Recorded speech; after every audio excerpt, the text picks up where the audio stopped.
What was your perspective on the play that got you ejected?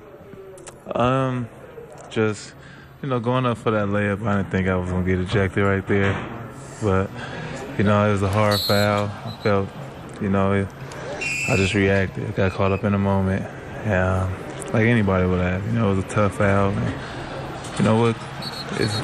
what I'm mad about is just, it was 1 on 5. I felt like, if somebody would have got in the middle, everything would have been, it wouldn't have escalated that much. You mean you wanted some of your teammates to come to your defense there? Yeah. But it is what it is. It's basketball, and that's what happens. It's very uncharacteristic of you to throw a punch. They called it a punching foul. I tried to describe it as kind of a forearm punch. What did you see, or what did you try and do when you got up and you went after Lynn, and then Morris came over to you and you went after Morris? I feel bad for Georges. He just was right there, the last person just right there. I didn't throw no punch. I was trying to shove people out my way. I was getting pushed further and back, and it was more trying to get out. So you thought it was a push? Yeah, okay. More of a push, but it happened. I feel bad. It's just basketball. I didn't try to push Georges. That's my guy. Feel bad for that. Nick, were they telling you that it was because of the push on Dragic or the push on Len that got you tossed? More than, I think, Dragic, But like I said, I just felt like it was just 1 on 5, so I was trying to get out the way. Are you worried about a suspension?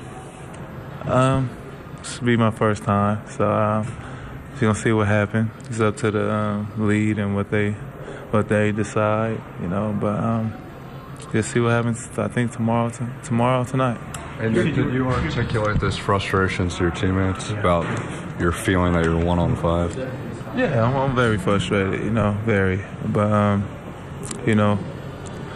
it's basketball, Do you feel that they should have come to your, not rescue, but to aid quicker, your teammates? Like I said, I just felt like I was 1 on 5, and me being in that situation, I was trying to get out. People pushed me, my back against the wall. Thanks, guys. All right, Nick brings up some great points, and I want to get to them both. I'm going to start with you, James. Something he said in the beginning is, you get a hard foul like that, you react. Anybody who's ever played sports at a competitive level, it is so hard to refrain, especially when he gets hit in the head. It's a dangerous situation. You react. Most NBA players can take a hard foul. They can't take a cheap foul in midair. And Lynn, he knocked the hell out of him. He hit him in the head. Look at that.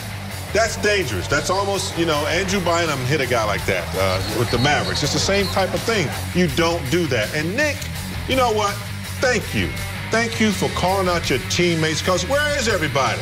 The guys on the floor, Rob said it first, the guys on the floor should have been there immediately, and he may have not gotten that second shove. And that's a great point, James, and that's what I wanted to bring up to you, Rob, because when we watched it together when it happened, we brought that up. And it's kind of puzzling when you watch the replay, you don't see anybody. Obviously, the guys on the bench can't come off, and the coaching staff did a nice job of keeping them there, or else they're going to get suspended. But the guys on the court were kind of walking up, and it took a long time for them to get there. And Nick Young said it best. He felt like 1 on 5. And if you're ever backed in a corner like that, you're going to push guys, you're going to swing. Yeah, that happened to me one time when I was in college, and my teammates weren't there for me, especially Kelly. Kelly, you were right there. And all the Mars guys started pushing your teammate. You don't push those guys back. You sit there and you watch. And the one that's really disheartening is the new guy, Kendall Marshall. He stayed at the three-point line the whole time being an observer. I know you're a new guy. You're not getting paid as much as these other guys. You don't want to get in there. But it's your teammate. You get in there and you attack those guys, you get him out of there because you don't want to put him in harm's way. And that's the thing that everybody's going to look at when they go in that locker room, especially him. He's right now, I bet you he is sitting in the back of that bus, very frustrated. And if it was me, I'm saying, Coach, I need to say something. Where were y'all? Right now, this is a sign of a team that's losing. Y'all didn't care about me. You don't care about this team. You need to go out there and help me and fight and scrap and get wins and show some pride in yourselves. I agree. If you're on the floor and one of your teammates gets in a scuffle, you're there immediately because you saw it down there. I mean, he was 1 on 5, and Nick was trying to get away, and they were just pushing him all over the place. Nick gets the game ball tonight because not only did he respond to a situation during the game. He's frustrated. They're losing. So you have to do something. Then you call your teammates out. You know, hopefully, if this type of situation doesn't make them think and bring them together and make them tougher, which they got to get tough. This team's just really weak. I don't care if they got Kobe. I don't care if Blake's not out there. They're not competing, and it's just sad to see. I don't want to say they're giving up, but I don't know if I can watch too much more of this without expressing what I see.